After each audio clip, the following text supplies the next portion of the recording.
So today we will move to the next chapter, chapter 17. So I request devotees to open their Bhagavad Gitas also, so that whenever required they can follow.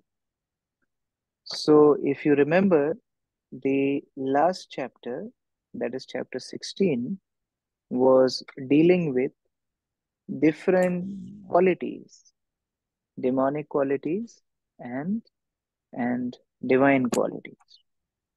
And Krishna gave a lot of distinction between divine and demonic qualities, but then he summarized it towards the end of the chapter.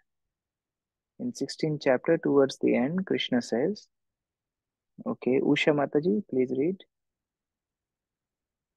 Yes, Prabhuji, Hare Krishna. He who disregards scriptural injunctions and acts according to his own whims attains neither perfection, nor happiness, nor the supreme destination. So Krishna summarizes that there may be so many qualities, but one who disregards scriptures, that is asuric, that is demonic, and he can't have any happiness or perfection of life. And those who accept scriptures, ye shastra vidhim usrijya yajante shraddhayanvitaha.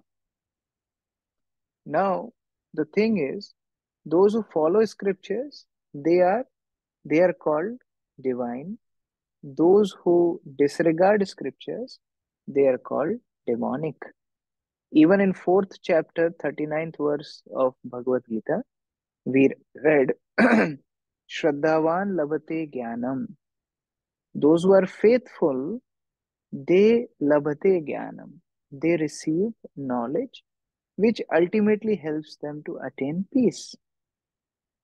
In 16th chapter also, we studied how one follows scriptures with faith. Then he is a sura, he is a demigod. Otherwise, he is demon. So 17th chapter starts with Arjuna's question. He says, you're talking about scriptures.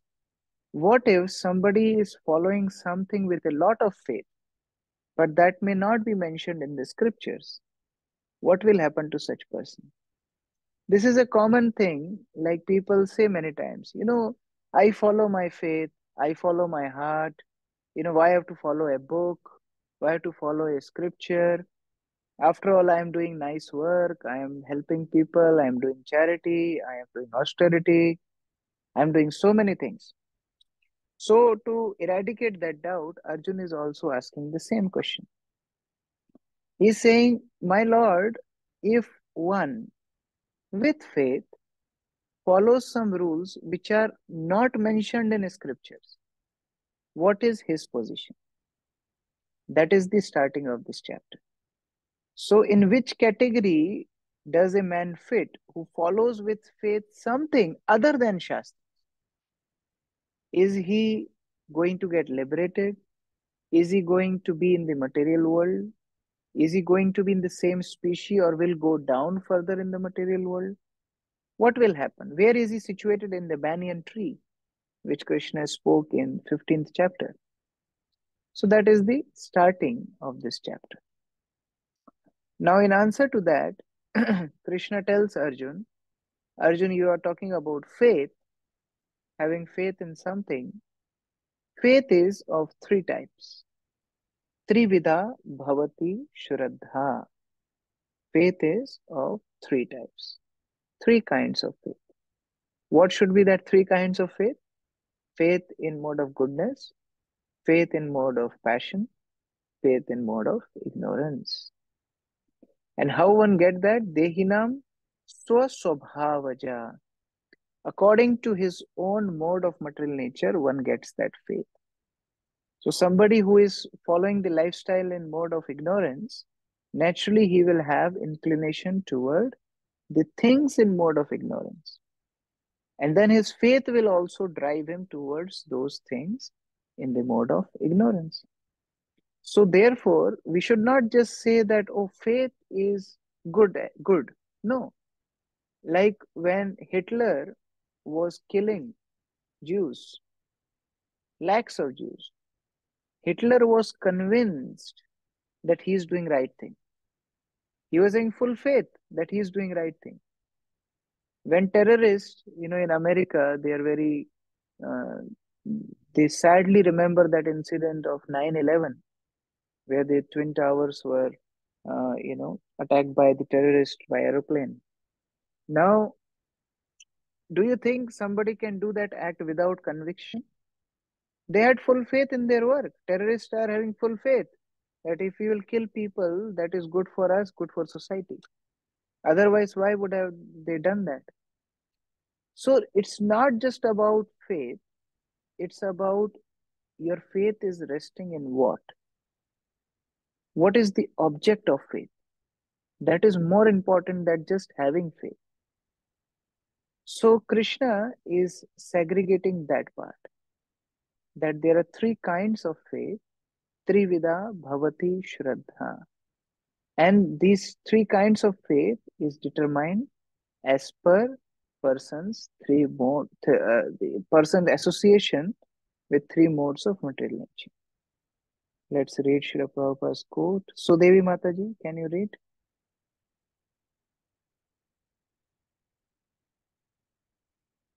Please unmute. Yeah. As long as one's faith is not completely in purified goodness, the faith is subject to contamination by any of the modes of material nature. The contaminated modes of material nature expand to the heart. Therefore, according to the position of the heart in contact with a particular mode of material nature, one's faith is established. So as per one's contamination of the three modes, one's faith will also get affected. So nobody can say that, no, with profession I am a terrorist, but I am a very good person. No, that can't happen. If you are in certain mode, in certain situation, that your faith will also be driven with that particular faith. Let's read further. Venudhari Prabhu, please read.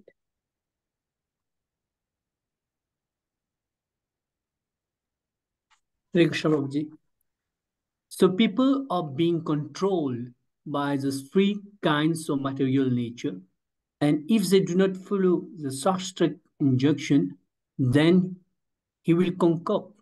He will create something according to his position, either in the Tamoguna or Rajaguna or Sattvaguna. Yeah, please continue.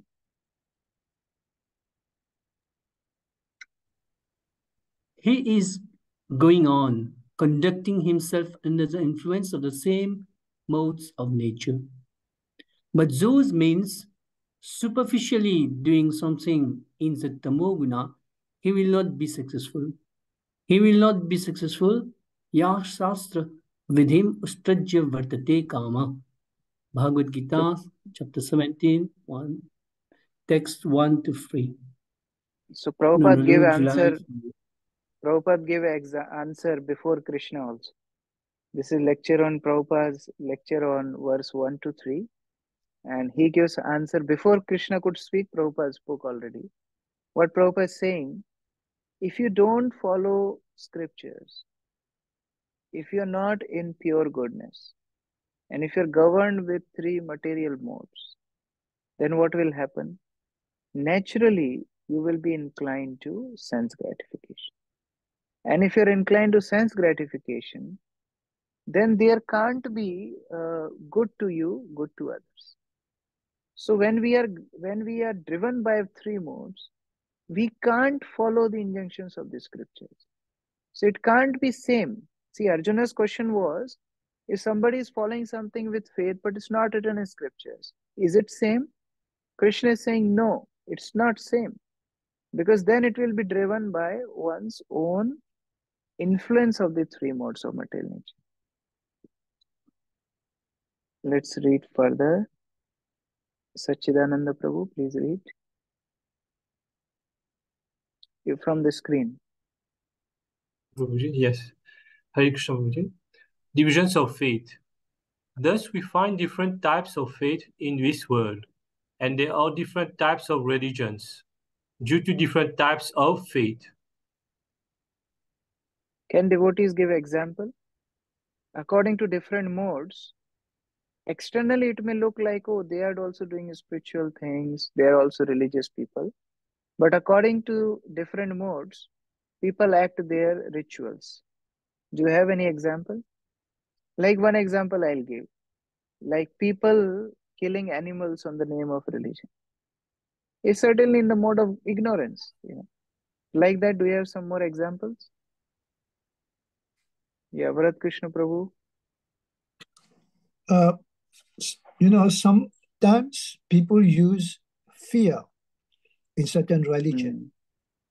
And I don't know where I read this, Prabhu, and I would like to confirm this because I was talking to somebody on this, on a devotee.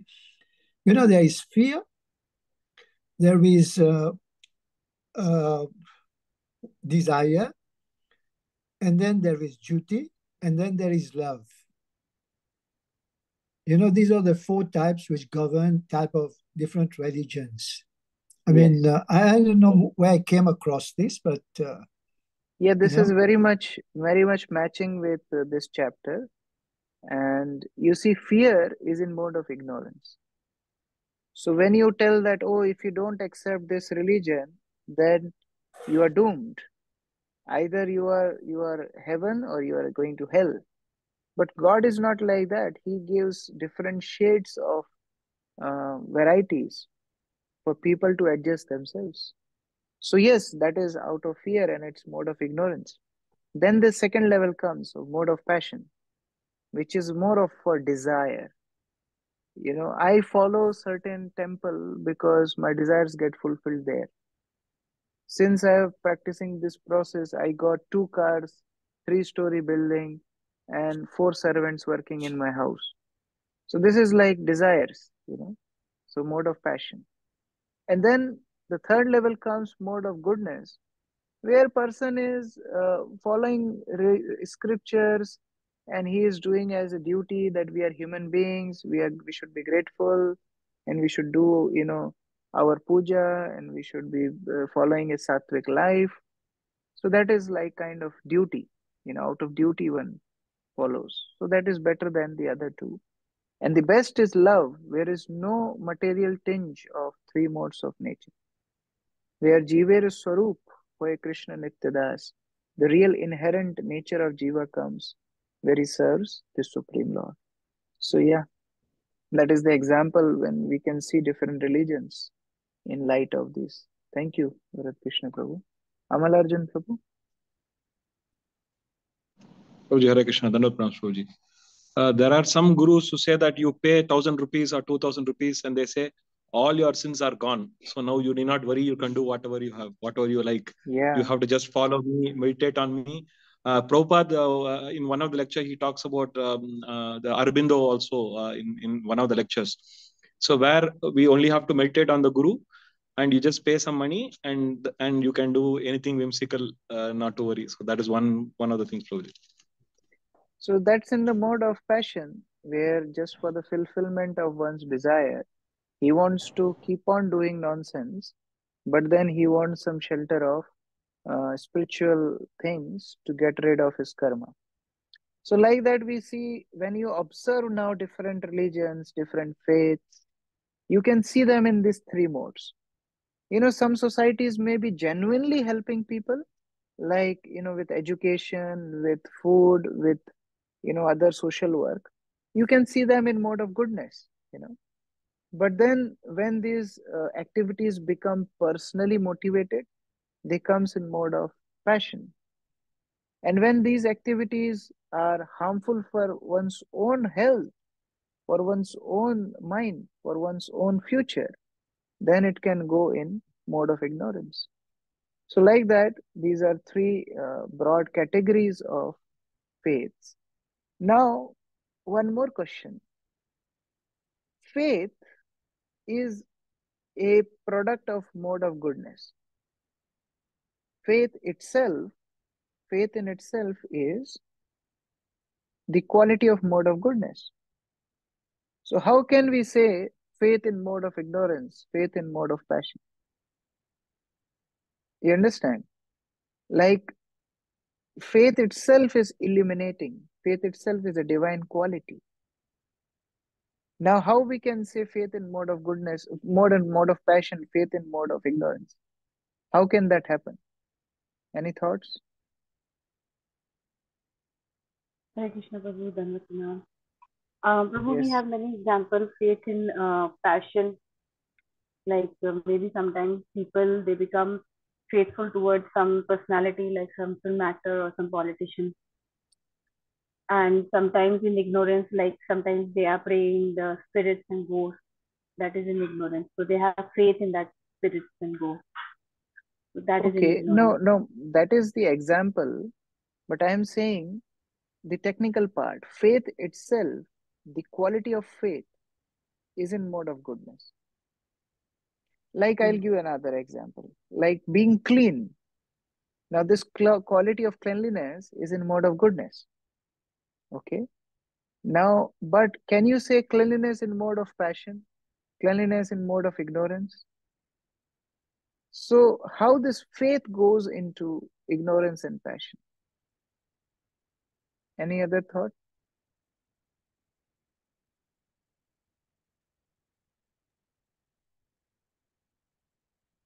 Yes, Venudhari Maybe, Prabhu. maybe Prabhuji, maybe blindly following some gurus of some is a blind faith. Okay, yeah, that can be one aspect of it. Yes. Bharat Krishna Prabhu. Prabhuji, it's Well, because of our consciousness. Yes, yes, very good. That's what Krishna will bring it to in the later section of this chapter. How the activities of faith are same, but it's difference in consciousness. Okay. Yes. Bharat Krishna Prabhu saying something. yeah, I think as Mataji said, that this from our past birth, past life, what we have been doing, that we have this determination, that drive, to carry on. So we accordingly we get a certain faith, and with that faith, we follow a group which fits within that. I mean, this is why which brings to different religion. Because when people of the same birds of the same feather flock together, they form a religion. So similarly, that there are things which we carry from our past life, and then Krishna gives us this opportunity in this life to further it, or to come to the end of it. Yeah. So basically, yeah, so we can link it to the previous karma and previous sanskaras, and then the group of same karma and sanskaras people are linked to one religion. Yeah, very good point. We can also think in one way, you see, yes, faith is in the mode of goodness. But when it get adulterated with passion, it is called faith in passion. Like you have plain milk, and then in that plain milk you put mango, then it becomes mango lassi. You put banana, it becomes banana smoothie. So just by mixture of passion into faith makes it faith in mode of passion. It's not that there is no goodness. Anybody putting faith is having goodness, but predominating nature there has become passion or ignorance. So that is possible. Milk is there, but now who is overpowering? Mango is overpowering in mango smoothie. Banana is overpowering in banana smoothie. So in the same way, this mixture of ignorance and passion, that kind of drives faith into different directions. Otherwise, anyone who is having faith, actually that person is having that sattva, otherwise how is having faith? But then the lower two modes, they overpower. And when this faith is free from these two modes, then it becomes faith in pure goodness. Let's read from Srila Prabhupada. Kripalu Keshavi Mataji, please read. Hare Krishna Prabhu. Therefore, Krishna says here, Trividha bhavati shraddha dehinam sa swabhavaja. If one is cultivating his life like hogs and cats and dogs, the behavior is also like that and remaining in that position. So his faith and one who is advanced, who is worshipping deity and having 3 times bath and chanting mantras, Hare Krishna, they are not equal. Yeah, please continue. Yeah. That is not possible because one is situated in the Sattva Guna and the other is situated in Tamaguna. Although the Tamagunas, the persons who are in the darkness of knowledge, they have got their faith. It is not that they have no faith. They have got faith, but that faith is in the lowest status of life. That faith will not help him for spiritual realization. So why it is important to understand this? Because you see, people will come with this type of theories to devotees. They will say that, oh, look, you are also distributing food. We are also distributing food. You also wake up at 4:30. We also wake up at 4:30. You also don't eat meat. We also don't eat meat. What is the difference? There is a lot of difference. If your faith is in mode of passion and ignorance, it can't match with activities in the faith in mode of goodness. Because we will see the difference. Krishna will tell this difference, what is exact difference. But we have to understand first, there is difference. It's not that external activities are everything. No. External activities may be same, but in what mode these activities are performed, that is important. Like for example, sleep in principle is in mode of ignorance. But when a pure devotee sleeps, that is not in mode of ignorance. When a yogi sleeps, that is not in mode of ignorance. So we have to understand the activities may be same, but then we have to look at the modes also. So this is the main contents of this chapter. In the first 10 verses, Krishna established that what is faith. It is not that somebody who is not following scriptures is also having faith on same level. No. Then Krishna is giving different segregations. Faith in 3 modes. Worship in 3 modes. Foodstuffs in 3 modes.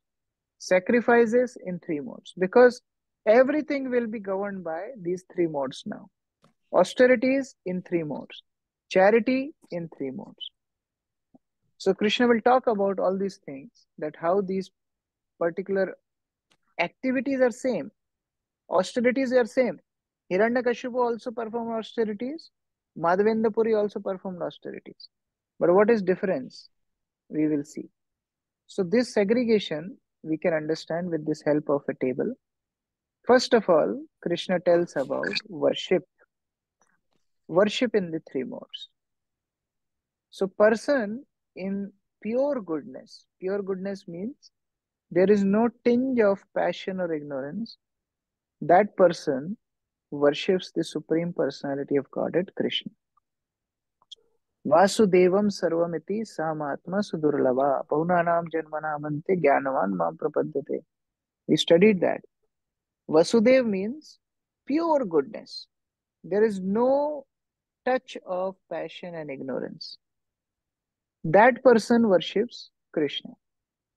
But if we talk about general goodness, which may be influenced with passion and ignorance, this goodness, person in mode of goodness, generally they worship demigods.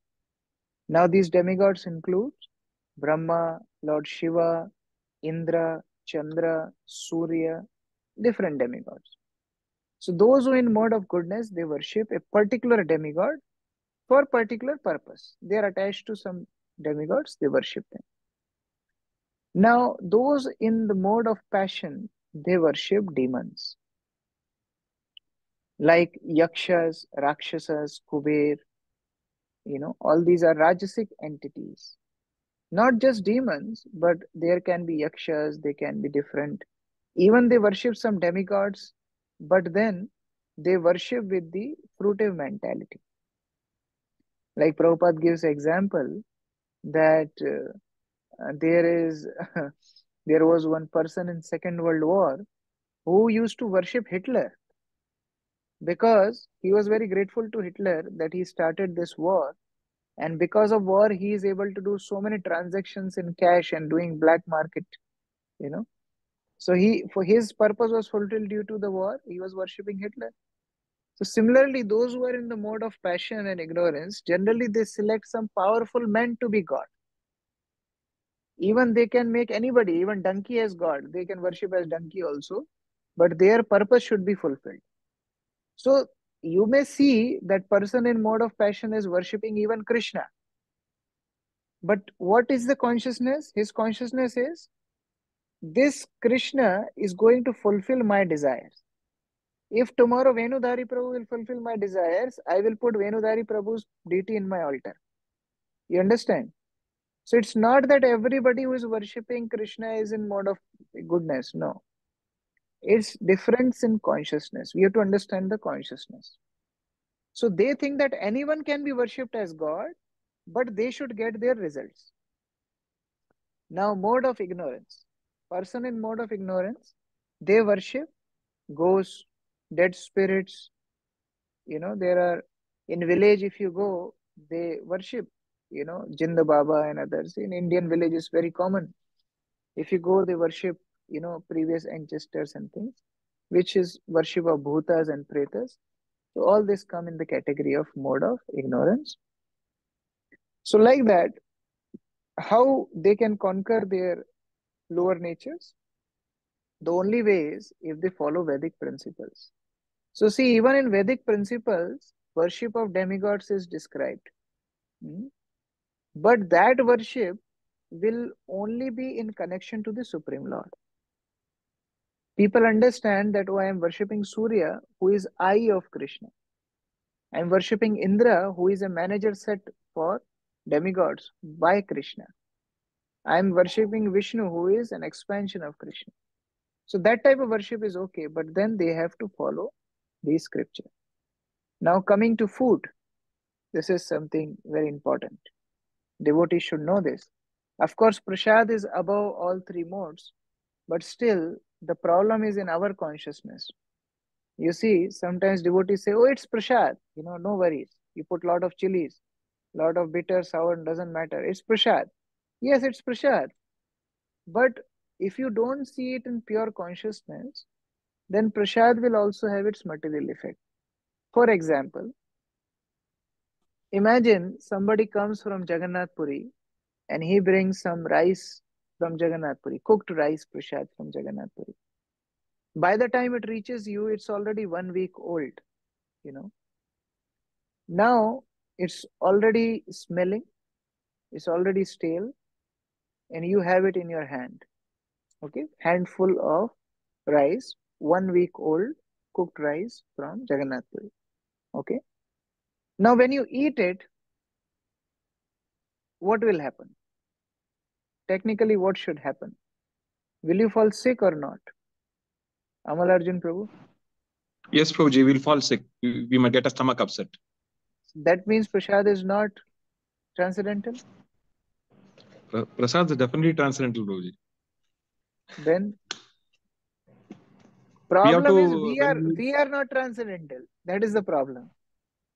Our body is not transcendental. That is the problem. So the spiritual effect of taking Jagannath prasad will be there, even if you take stale prasad.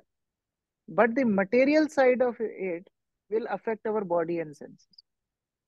Therefore, even in prasad, we should take care of these points which Krishna is telling.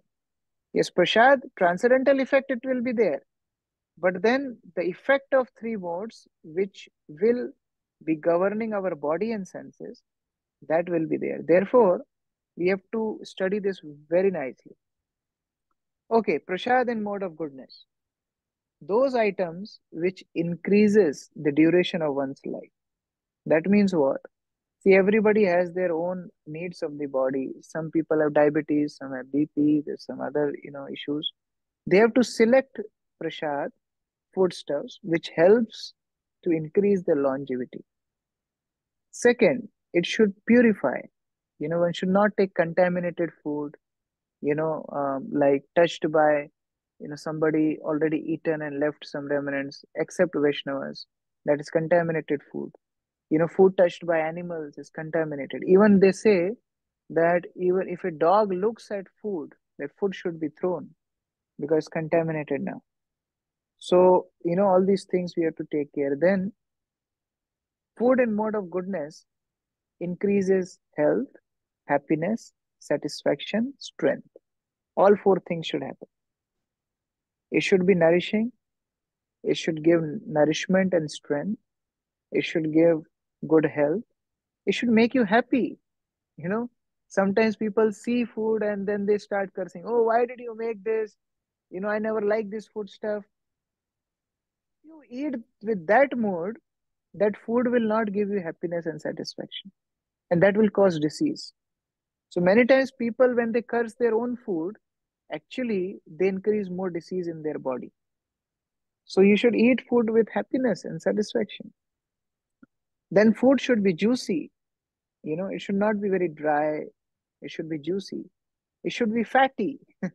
Fatty here means milk products, I like ghee and things like that. Then it should be wholesome and pleasing to the heart. Then coming to mode of passion. Too much bitter, too sour, too salty, too hot, too pungent, dry, burning. So all these are extremes, you see.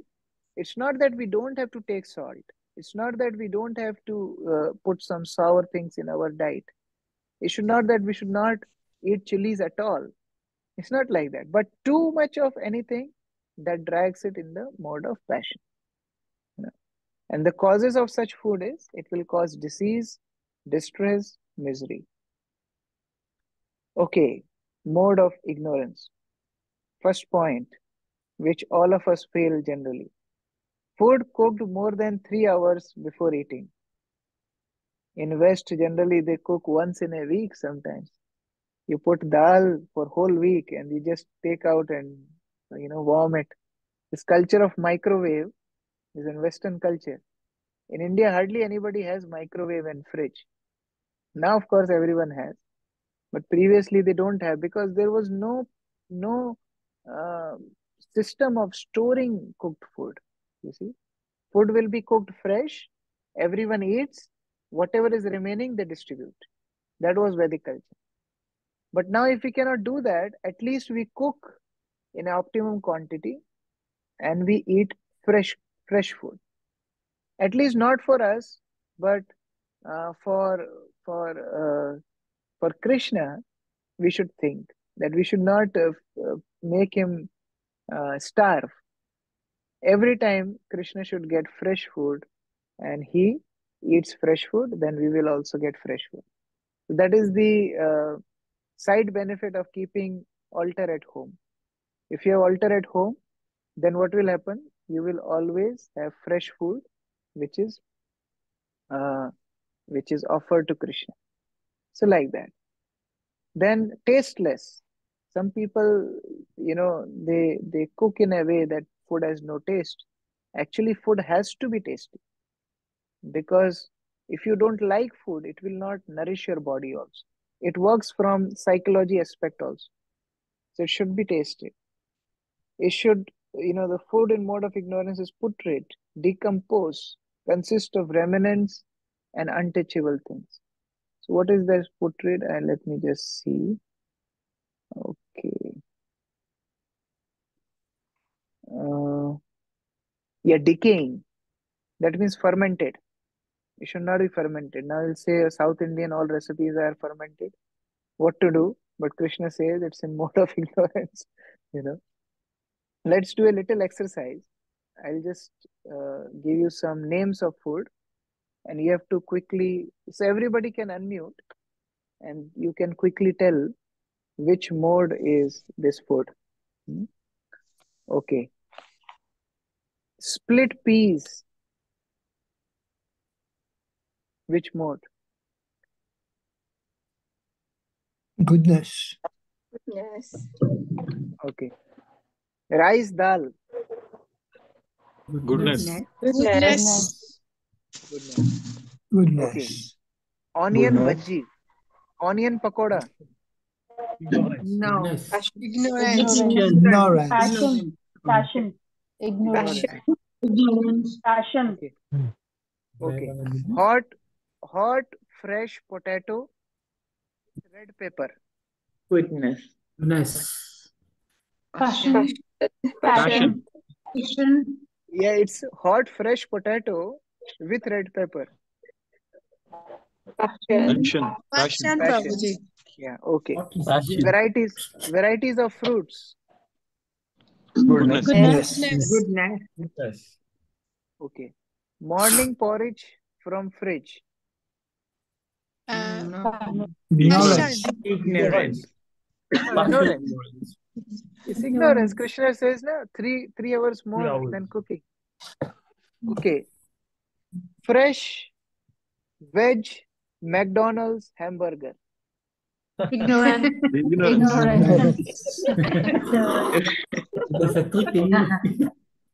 Okay.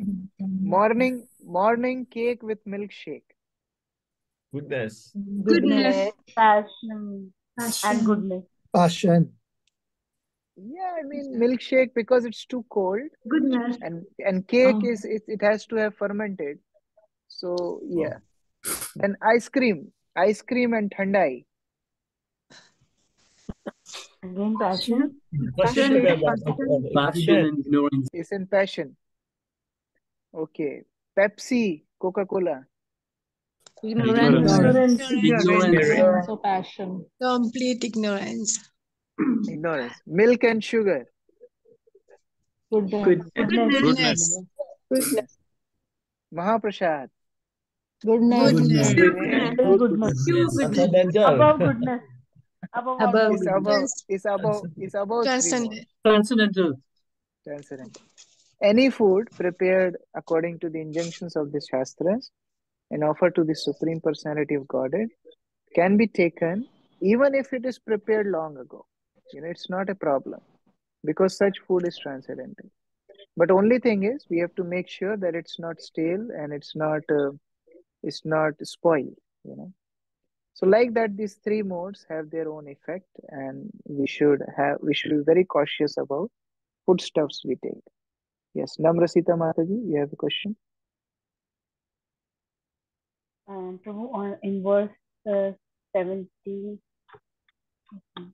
fifth and sixth verse, there's a line, by such activities, not only is the combination of material elements of which the body is constructed disturbed, but also the Supreme Personality of God is Himself living within the body. Like, yeah, it is saying you see how Supreme Personality, Super Soul get disturbed because he loves living entity. Like when children get pain, do parents not suffer? They also feel pain, right? So in the same way, the Super Soul is affected. It's not that Super Soul has to suffer because personally he is going through that torture, no. But because his living entity, his part and parcel is suffering, that affects Supreme Lord. Because Supreme Lord is connected to us with emotions, So when we do good in life, he becomes happy. When we suffer, he also feels, sad about it. Okay? Yes, and unauthorized fasting or austerities for some political end are certainly very disturbing to others. Yeah, like people do that in India. You must have seen. They do unnecessarily fasting, and like if you don't pass certain bill in parliament, we will fast to death and things like that. It's unnecessary. We are torturing our soul, we're torturing our body for these temporary benefits. That's what Prabhupada is mentioning here. It's very common in India, people do that. Okay. And Prabhu, I have a question in 10th verse also. Some other foods such as baked corn and molasses, while not very palatable in themselves, can be made pleasant when mixed with milk or other food. Yeah. So what is the So question? I'm not able to understand these lines. Some other foods, such as baked corn and molasses, while not very palatable in themselves, can be made pleasant when mixed with milk or other foods. Yeah, Prabhupada is saying They are that, then in the mode. yeah, like some things which are not tasty, like barley, some millets and things, they're not very tasty. So with Krishna's definition, they will not come in mode of goodness. But if you cook it with milk and milk products like ghee, they will taste nice. So they will come in mode of goodness. That's what Prabhupada is saying. Like you can You use mean these to objects, like we make millet dalia and things with milk, like that. say? So you Putting mean ghee, it means that huh? food items which are not the food items which are not good in taste, they are also in ignorance. Like if Yes, that raw material Krishna itself is not Krishna says that food which is not tasty is in mode of ignorance. okay. Yeah. Thank you. Yeah, I remember once I was in Florida, and I went in one public store, and I saw one mango, and I was so enthusiastic that we don't get mango in America, and in India we are eating so many mangoes. So I bought that mango. One mango I got for $5. I got that mango, very enthusiastic to eat it. We came back to our temple, we pleaded and offered it, and then just eating. It was tasting like a thermocol, no taste at all. So it's a symptom of mode of ignorance. When you become too many fertilizers, chemicals, then we lose that goodness part. You know. So yeah, Krishna is mentioning. So we can understand in that respect also that food stuffs which look very grand and very big, like nowadays you have fruits like big size, but they hardly have any taste. So that is symptom of mode of ignorance as per this verse. Okay, so let's go further. Now Krishna is telling about sacrifices. Sacrifices in the three modes. When sacrifices are done dutifully according to the Shastras, not desiring any reward, but out of duty. Like Grihasthas are meant to do some sacrifices, we discussed before, and Brahmanas are supposed to do some sacrifices. So when they are done, understanding one's duty and role in one's varnashram situation, that is in the mode of goodness. Then coming to sacrifices performed in mode of passion, they are more for desiring some material rewards that are in mode of passion. Or else you must have seen some people arrange big rituals and ceremonies, and they feed like thousands of people, but they want to establish their name and fame. They want to be seen as a very big pious person, or big donor, or big religious person. So for sake of pride also people do that, falls in mode of passion. Like in India, we see some temple, not in ISKCON temple, but outside temples. Person will donate one fan, and then you have these three, strips of fan. He will put name on all these three strips of fan that is donated by such and such person. Simple thing like a fan, but he wants credit in that also. So this kind of sacrifices for personal pride and material rewards, it goes in mode of passion. Now, person in mode of passion also follow scriptures, doing these sacrifices. But difference is in consciousness. See, mode of goodness, he was not desiring any reward, but in mode of passion, he's desiring for reward. Now, coming to mode of ignorance, he disregards scriptures. So he does as per his own situation, as per his own liking. And Krishna also says there is no prasad distribution in mode of ignorance. So any sacrifice without prasad distribution is in mode of ignorance. Like our online Bhakti Sastri class, without prasad, this is becoming in mode of ignorance in one sense. Then no Vedic hymns. There is no chanting of Vedic hymns. There is no proper dakshina to the priest. You see, when somebody does sacrifice, when there is some priest, some holy person doing some rituals, they should be given dakshina. It is part of the sacrifice. If some saintly person comes and you don't give dakshina, that is in mode of ignorance. And ultimately, there is no faith. Person in mode of ignorance does unfaithfully these sacrifices. So many times people do big sacrifice, but if they don't have faith in their own activity, that will fall in the mode of ignorance. So like worshipping some demigod just to make some money and then spending some money for recreation, ignoring scriptural injunctions, that all comes in mode of ignorance. So like that, these are the three aspects of sacrifices in the three modes. Then coming to austerities. Austerities in mode of goodness are performed for spiritual advancement. They are not expecting any material benefit. These austerities are performed for the sake of the Supreme Lord. They are performed with transcendental faith. Whereas austerities in mode of passion are performed out of pride, or else they are performed to gain something. Like some people, they do a lot of austerities for respect and honor and worship, or else there are demons who do these austerities to get some material benefits. Then austerities in mode of ignorance.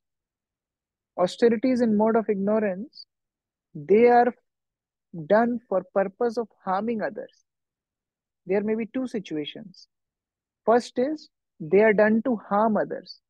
Like people do this, like Hiranyakashipu performed severe austerities.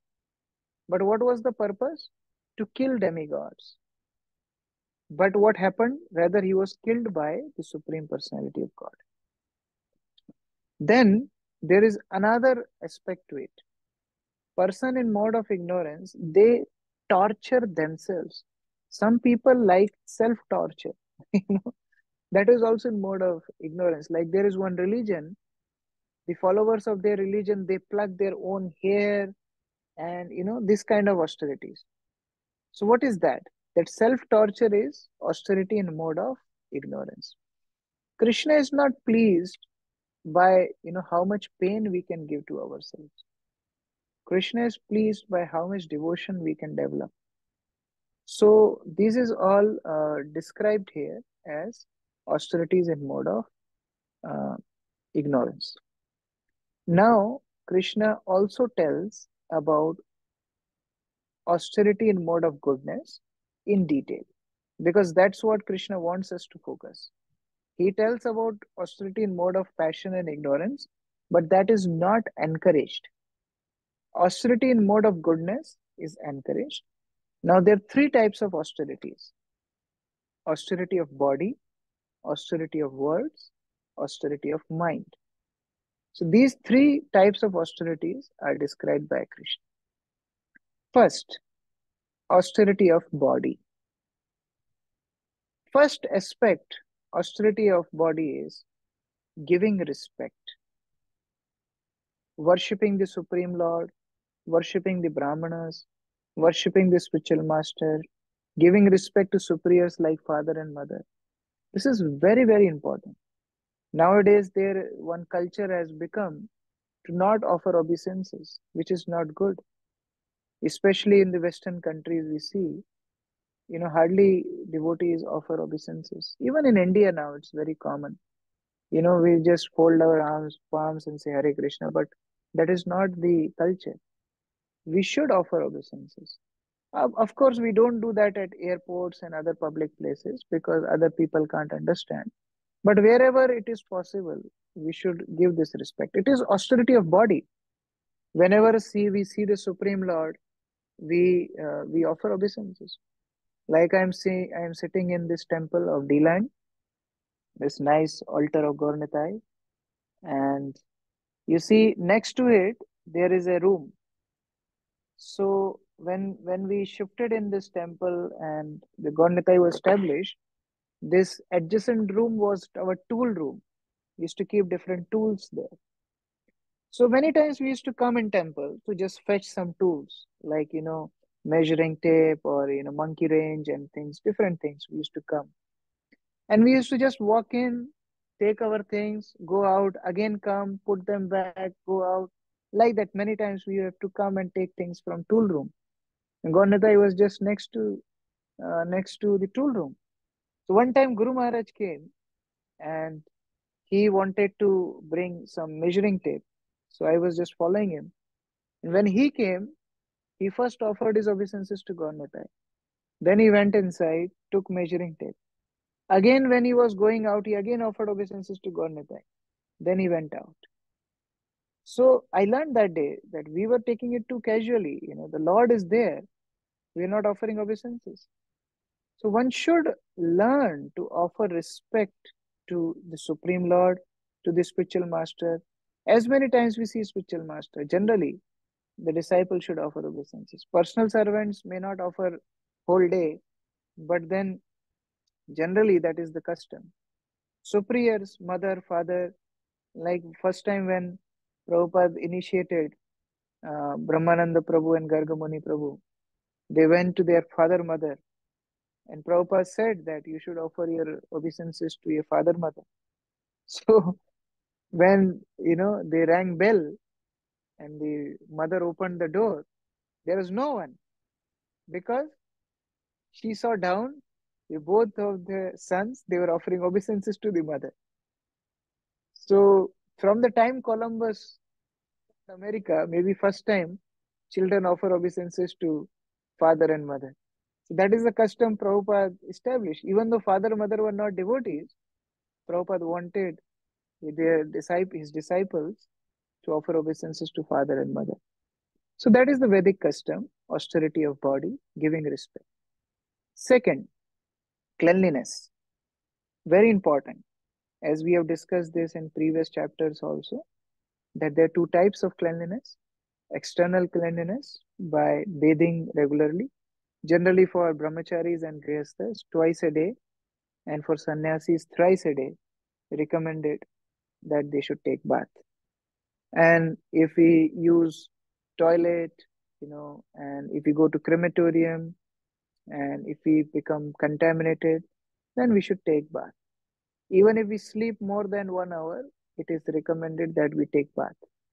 And internal cleanliness is through chanting of the holy name. Next, simplicity. It's an important one. Not to do anything which is not sanctioned by scriptural injunctions. Simplicity. Not complicating life by doing sinful activities. The next, celibacy. No sex outside marriage, and even in marriage, only for procreation. And non-violence, of course, non-violence we have discussed before. Not hampering anyone's spiritual advancement is non-violence. So it involves not killing, but then not harming anyone, not hurting anyone is also non-violence. And not stopping them to practice Krishna consciousness is also non-violence. So these are the austerities of body. Now coming to the austerity of speech is also very important. Krishna says, Anudvega karam vakyam satyam priyam hitam chayat. Very difficult. Controlling body is easy, but controlling speech is very difficult. Austerity of speech consists anudvega. Anudvega means non-agitating. Your word should not agitate others, not unnecessarily, bewilder others. Karam vakyam, satyam should be truthful, priyam, pleasing, hitam, beneficial. First is anudvega, it should not agitate.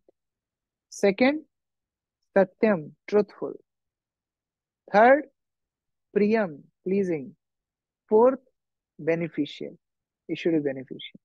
It's such a deadly combination. Hardly, it's possible to speak like that.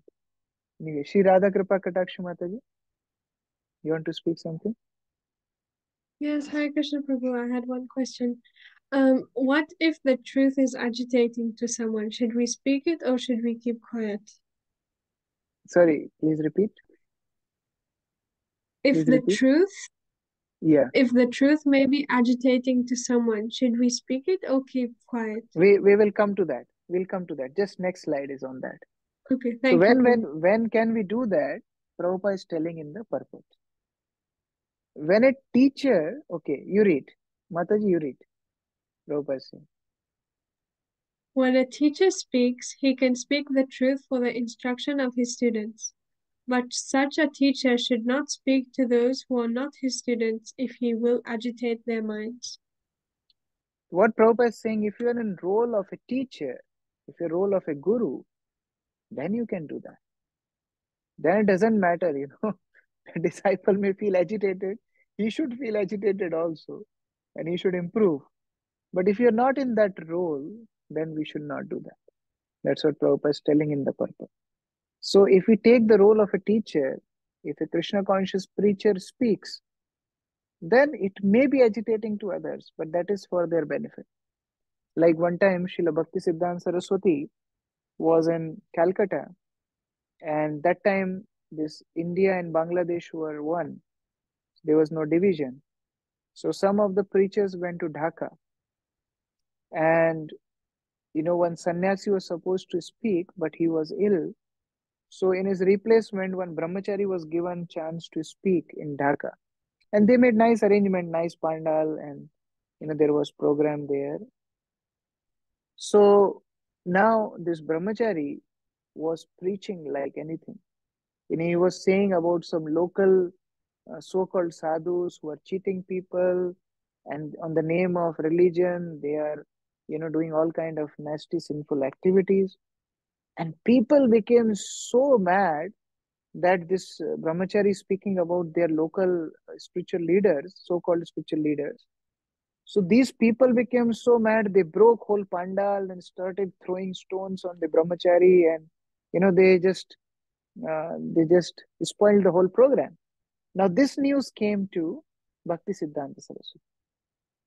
So Bhakti Siddhanta Saraswati, when disciples told that, this is what happened in Dhaka, he became very happy. He said, this brahmachari has done a big preaching for me.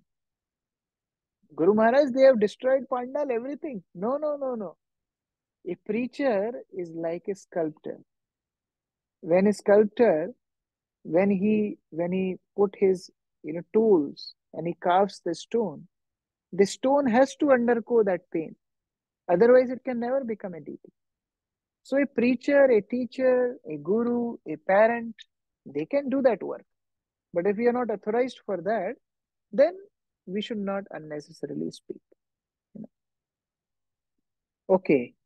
Jagat Ambika Mataji, can you read this quote from Srila Prabhupada? Austerity of speech. It is social convention that if you want to speak truth, you speak truth very palatable, flattering. Don't speak unpalatable truth, but we are not meant for that purpose. Social convention. We are preacher. We are servant of God. We must speak the real truth. You may like it or may not like it. That is godless civilization. Cannot be happy in any stage. That is a fact. So here Prabhupada is saying that this truth, speaking truth, is important. It may be sometimes unpalatable, but for preacher, for a representatives of a parampara, that is okay. But otherwise, Krishna is telling very strictly, it should be unagitating, it should be truth, it should be pleasing, and it should be benefiting. Is there any example like that? Yes. Chaitanya Mahaprabhu displayed that. Yesterday we celebrated Rath Yatra in Jagannath Puri and many prominent places in the world. One day before Rath Yatra is Gundija Marjan. So generally, the temple of Lord is cleansed, and Sri Chaitanya Mahaprabhu started this Kundija Mahajan. So when he was doing that, he was teaching everyone how to clean. And when somebody would clean very nicely, then Chaitanya Mahaprabhu would appreciate them. When somebody would not clean properly, then Chaitanya Mahaprabhu would go to him and very lovingly he would say, "You are cleaning very nicely. Why don't you show it to others how to clean?" So that person would understand that actually he's not cleaning nicely. And Chaitanya Mahaprabhu wants him to improve. So that is called Pavitra Bharsana. That even though he is chastising, but that chastising without grudge. In another place also there is one example where Damodar Pandit, he suggests Chaitanya Mahaprabhu what to do, what not to do. Actually, he was a follower of Chaitanya Mahaprabhu. But out of love, he would tell him what to do, what not to do. Chaitanya Mahaprabhu would tolerate that. But one time Chaitanya Mahaprabhu tells, "Ami to sannyasi damodar brahmachari, sada rahe amar upar siksha dand dhari. Ihar age ami na jani vyavahar, ihar na bhai swatantra charitra amar." Chaitanya Mahaprabhu say, although I am a sannyasi and Damodar Pandit is a brahmachari, but he is always on my case. He is always there with a siksha dandadhari. He is always there with a with his suggestions over me, as if he is holding stick to correct me. And in front of him, I am very cautious what to do, what not to do. So then Damodar Pandit understood his mistake. So see, Chaitanya Mahaprabhu is speaking the truth. He is also telling the benefiting thing that he should not correct because he is sannyasi, he is brahmachari. And it is pleasing. He is telling in a very pleasing way. And it is not agitating. So Chaitanya Mahaprabhu displayed with his own pastimes how to do that. But generally, it's a very big challenge if we try to practice this. And therefore, it is counted by Krishna as austerity. It's real austerity to control speaking. It's the biggest urge to speak. Anyway, in Nectar of Instruction, the next book which we are going to study, we'll discuss this in detail, Vachovegam.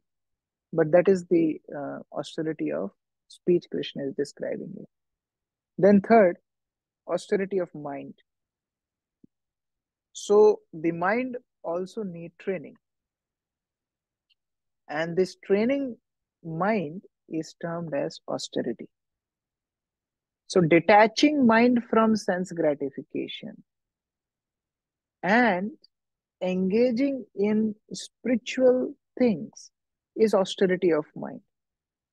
So one has to practice gravity in thought, being satisfied, being simple, self-control, and doing activities to purify one's existence. The bottom line principle is detachment from material sense gratification and engaging mind in thoughts of spiritual advancement. It's a big austerity. You ask people to run around whole day, they can do. But you ask people that you sit and chant in one place, they can't do. It's not very easy. So Krishna is telling this as austerity of mind. Now coming to charity. The people are very enthusiastic about charity also. That, he is a very big religious person because he gives charity. But Krishna is giving here some aspects with which we can determine charity also in the three modes. Charity can be in mode of goodness. Charity can be in mode of ignorance. Charity can be in the mode of passion. Okay. My voice is not clear? Is it okay? Yes, Prabhu, it is clear. Yes, it's okay, Prabhu. It's clear, but little low, Prabhuji. Okay, I'm shouting on my full, volume. Hare Krishna. Okay, is it working now? Yes, Prabhuji. Okay. Yes. So let me just change one setting. Hare Krishna. Okay. So yeah. So these are also in three modes, this charity. So first one, charity in the mode of goodness. So according to Vedic scriptures, we have to consider few questions before we give charity. First is where you are giving charity. What is the place? The place is also important. It's not that you give charity in a toilet. It doesn't happen like that. You have to see the place. So the place should be pious. Like it should be a place of pilgrimage. Then when you are giving charity, there are some auspicious times. We have studied in eighth chapter. Eighth chapter of Bhagavad Gita is telling auspicious times. So in particular auspicious times, if you give charity, it gives greater benefit. Like in the year also some days come like Akshay Tritiya. If you give charity in Akshay Tritiya, it gives a lot of benefit. If you give in Kartik, you get a lot of benefit, like that. Now, more important than that is to whom you are giving. So see, they are in priority wise. Where you are giving, lowest priority. More important than is when you are giving. More important than that is to whom you are giving. Are you giving to a drunkard or are you giving to a Vaishnava? Are you giving to a qualified Brahmana or Vaishnava? Then that kind of result we'll get. If we're giving into temples which are preaching Prabhupada's mission, then we'll get the perfect benefit. So to whom you are giving. And more important than that is, now what can be more important than that? In which mood you are giving. Are you expecting name and fame out of it? Then it will go in mode of passion. Are you expecting some return that, oh, I am giving such and such donation to this temple. Whenever I go to this temple, they should give me a Bhagavatam class. They should give me a nice room to stay. So if you are having that expectation, then again it will go in mode of passion. So first is where you are giving. More important, when you are giving. Third, to whom you are giving. And fourth, with what mood you are giving. So these factors determine in which mode we are giving charity. So if we are giving in a sacred place like temple, Prabhupada's temples are sacred temples, and we are giving to the Vaishnavas who are preaching Prabhupada's mission with mode of humble servant, then that charity is perfect charity. But if not, then it falls into the other modes. Now, charity in mode of passion is with desire to get something in return. Maybe I'll go to heavenly kingdom and enjoy some benefits there. Or if, I have done so many sins, if I give some charity, then I will get some, eradication of sinful reactions. Or, there are some companies now in India, they have a rule of CSR. And the corporates have to do some social activities. So they give charities and temples out of that obligation. Or else, sometimes people do charity to just show how religious they are, to get that name and fame. So all these categories fall into the mode of passion. Then charity in mode of ignorance. Imagine somebody just comes in front of you and he asks for some charity, you give him charity. And then that person goes and just drinks wine. Then that charity becomes in the mode of ignorance. So charity which is not beneficial for the receiver and the donor, that goes into mode of ignorance. Charity given to sinful people, go in mode of ignorance.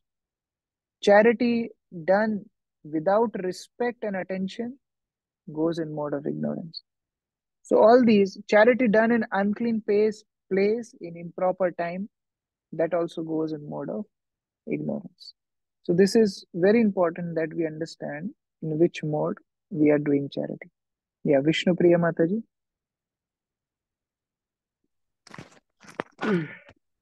Harisha Prabhu, can you hear me? Yes. So you mentioned about giving charity to everyone, or what if when we give a charity, let's take it in terms of monetary value, we expect to know what they are going to do with it, what is the when you give charity, let's say for mandir or anything like consists to the mandir.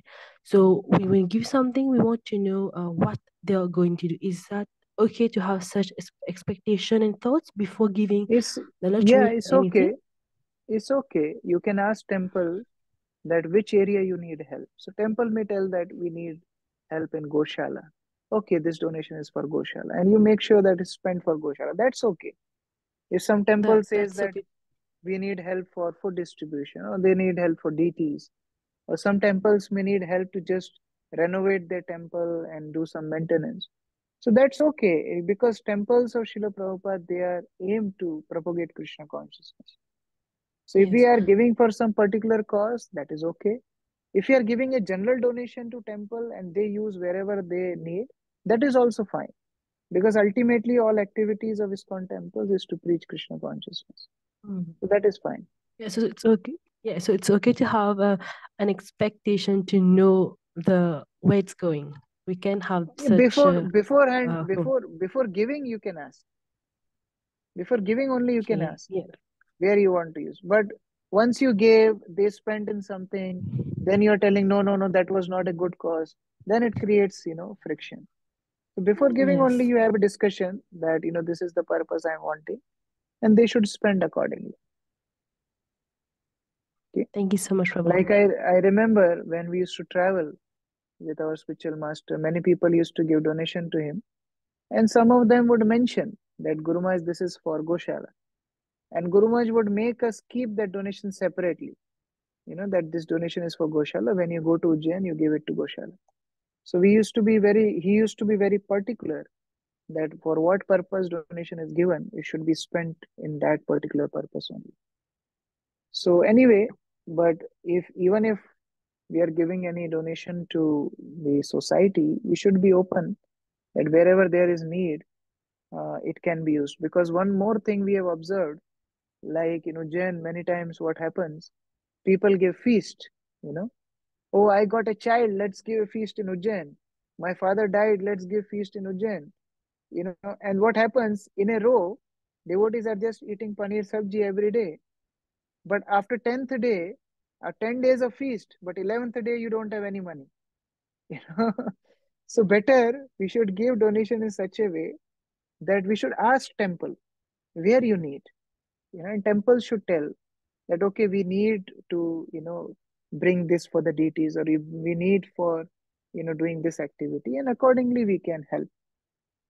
Therefore this consideration, where to give, when to give, whom to give, and with what mode to give, these four aspects are very important in giving charity. Of course, Prabhupada is saying for general, but then we should also understand in even devotional terms, we should take care of that. Yeah? Let's read this quotation of Srila Prabhupada. Okay, Pratima Mataji, can you read? Hare Krishna Babuji.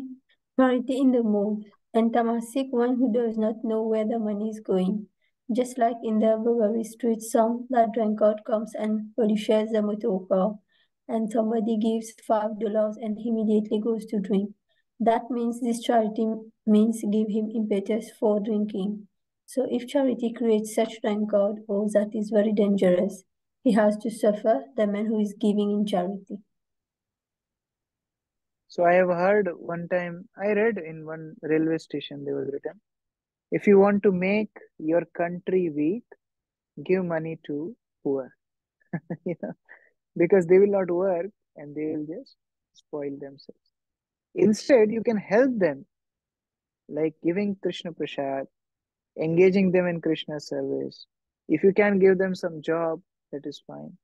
But this kind of help, where their sense gratification is encouraged, that is in mode of ignorance. So, in essence, Krishna talked about how different activities, we have studied about austerities, about food, about worship, about charity. All these activities are contaminated by the modes.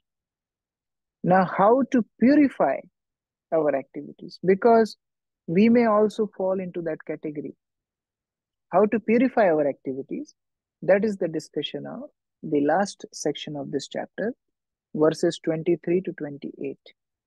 So let's read that and understand what Krishna is talking. Okay, who will read? Rasamrita Prabhu, can you read text 23? Translation of text 23. 22. Yes, Prabhuji. Hare Krishna, Dhanavad Pranam, Prabhuji. Hare Krishna, dear devotees, please accept my humble obeisances. Text 22. 23. Charity 23. From the beginning of creation, the three words Om Tat Sat were used to indicate the supreme absolute truth. These three symbolic representations were used by Brahmanas while chanting the wisdom of the Vedas and during sacrifices for the satisfaction of the Supreme. So Krishna is telling about these three words, Om Tat Sat. They're very important. These uttering of these three words, they make up for any fault in performance of our sacrifice. So one is assured to get spiritual results when he remembers the Supreme Lord. So how this Om Tat Sat are to be uttered? In conjunction with the holy name of the Lord.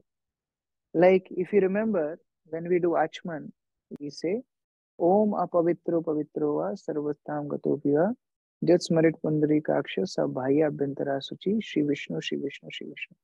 So this mantra starts with Om, and then it tells the benefit of chanting Lord Vishnu's name, and then we chant Lord Vishnu's name, it purifies. There's another mantra, Om Tad Vishnu Paramam Padam Sada Pashyanti Suryo. When you went into altar and you start sacrifice other things, then we chant this Vedic mantras. So when we chant these mantras purify the activity. Therefore, if you see, whenever Srila Prabhupada installed deities, he put a lot of emphasis on Sankirtan. Like when Prabhupada established deities in Hyderabad, he called a lot of South Indian priests to do the installation. And they did big sacrifice and they did all different rituals. But then Prabhupada said devotees to do Sankirtan. So Prabhupada told devotees, see, whatever mistake they will perform in installing the deity, your Sankirtan will fill that. So Sankirtan is so important. Chanting of Lord's name is so important. So this Om Tat Sat are very important. Om is the impersonal aspect of the Lord. So any Vedic hymn starts with the word Om, is connecting us with the spiritual subject matter. Tat means the Supreme Lord. Tat means the Supreme Lord. And Sat means that Supreme Lord is eternal. That means whatever activities we are doing is not eternal, but service to the Supreme Lord is eternal. We'll read this in further verses. So Krishna, how systematically is telling the importance of these three words. Text 24. Okay, Bhutva Prabhu, can you read?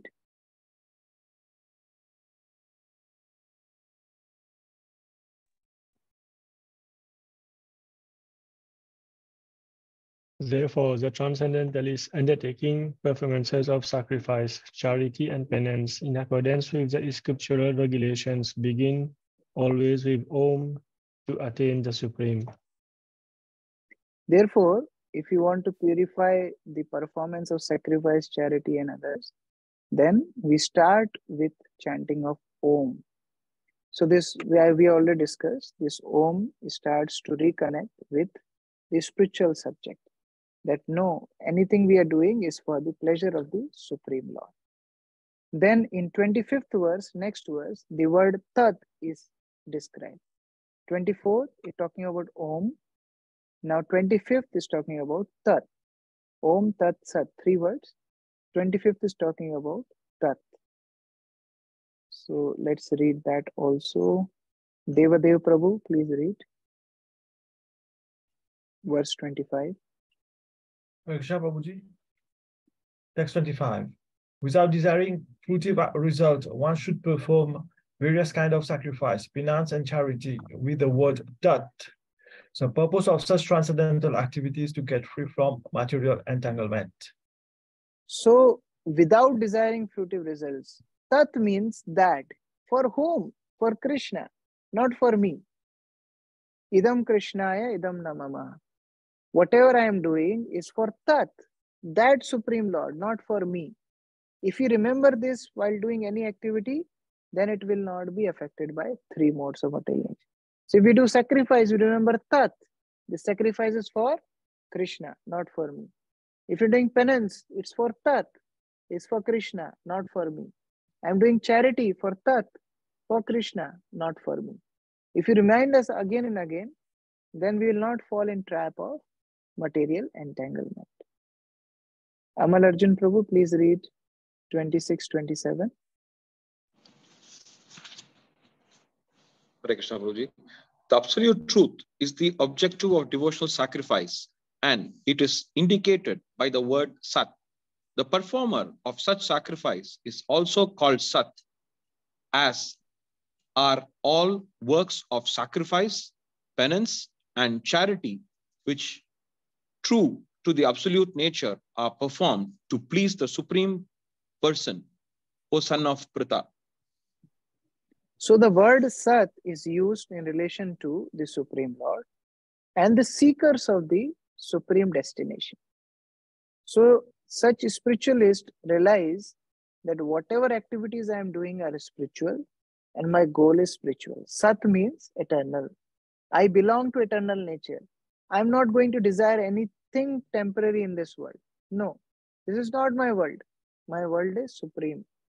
So he remembers Om Tat Sat means Om is connection with divinity. Tat means I am doing everything for Krishna. And Sat means my destination is to go back to Godhead in the spiritual nature. In simple terms, we call them Sambandha Abhideya Prayojan. Again, you remember these terms, you are familiar with this term, Sambandha Abhideya Prayojan. Sambandha means connection with the Supreme Lord. Abhideya means process to attain the Supreme Lord. And Prayojan means getting the ultimate goal of life, the shelter of the Supreme Lord. So Om Tat Sat also denotes in one context with Sambandha Abhideya Prayojan. Om is Sambandha, where Om connects us with divine nature. Tat, we do all activities with proper understanding that we are doing for the Supreme Lord, which is Abhideya. And Sat means we want to go back to the eternal nature of being servant of Krishna. So that is Prayojan. So this Om Tat Sat denotes to that aspect of our Gaudiya Siddhanta also. Yes, Namrasita Mataji. Prabhu, maybe I missed it. Why Prabhupada is explaining suddenly after this the austerities, various activities and mode of this goodness, passion, and ignorance, and then we are talking about Om Tat Sat over here. So Krishna is telling how you purify yourself. See, you remember what Arjuna asked in the beginning of the chapter? That if somebody is following some faith without following scriptures, what will happen to him? So Krishna is giving answer to that. That okay, you may not have knowledge of everything, but if you remember that you working for supreme destination, Om Tat Sat, then your activities can be purified. So Krishna is giving the solution how to not get affected by material modes. Otherwise, we will be also in the mode of passion and ignorance. Therefore, he's talking about this. The conclusion he's coming to, that if you have this consciousness of Om Tat Sat, then you don't mix yourself with the contamination of three modes. That is the understanding.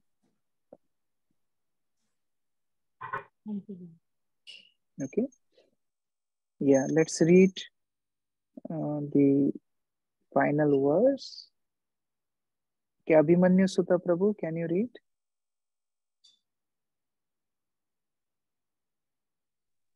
Hare Krishna Prabhu.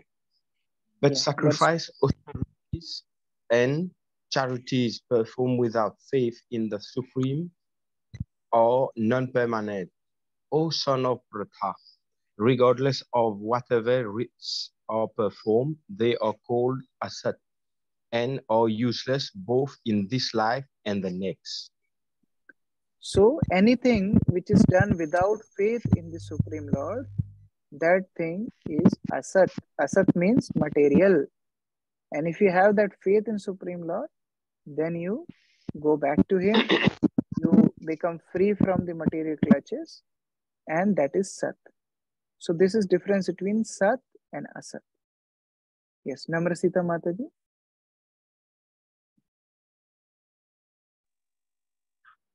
Prabhu, okay. I forgot to lower the hand, but I have one question in the previous chapter. But can I ask? Oh, okay. Yeah. Yeah. Yes. Okay. Prabhu, there's in 16.19. So there is the last line which says the many kinds of hunters in the jungle are considered to belong to the demonic species of life. What hunters here Prabhupada is mentioning? There's so many hunters who kill animals, kill birds.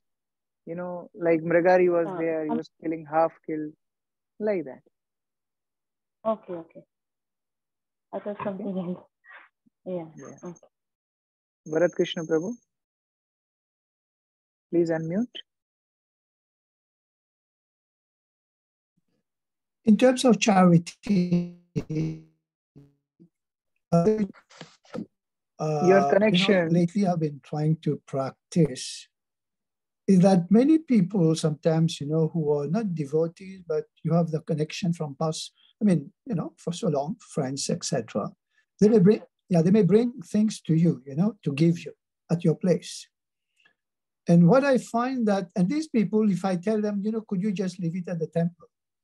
They are not interested to go and leave that at the temple.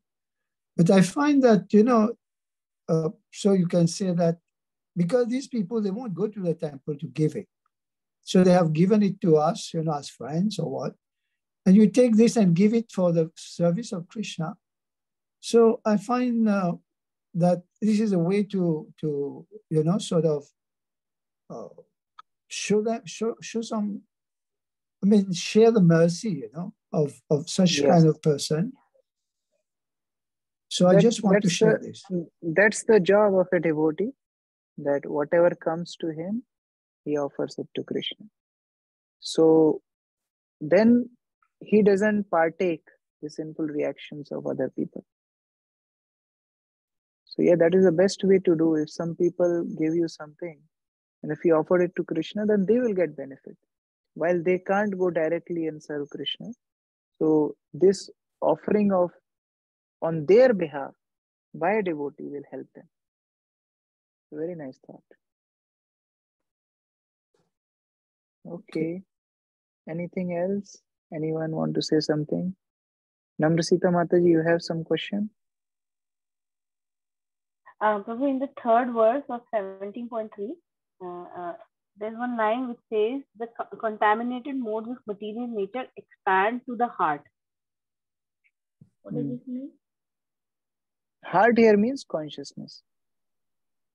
So when the influence of three modes affect our consciousness, then the whole process of our thinking, willing, feeling, everything changes. So externally we may say, oh no, I'm just eating things in mode of ignorance, but I think in mode of goodness. It doesn't happen like that. The environment in which we stay, we eat, we associate, slowly what happens? That environment start affecting our consciousness. So that's what is mentioned there. Okay. Okay, so I request devotees, tomorrow, please come. We want to study the last chapter of Bhagavad Gita, the conclusion. It's a long chapter, so please come on time. We wish to complete it tomorrow. If not, we will need another extra class to complete it, because next week we have to start Nectar of Instruction. So please do come tomorrow. and we study 18th chapter. Before that, if you can read translations, that will be good. Hare Krishna. Srila Prabhupada ki jai. Samaveta Ki jai. Bhakti Bhagavad Gita as it is.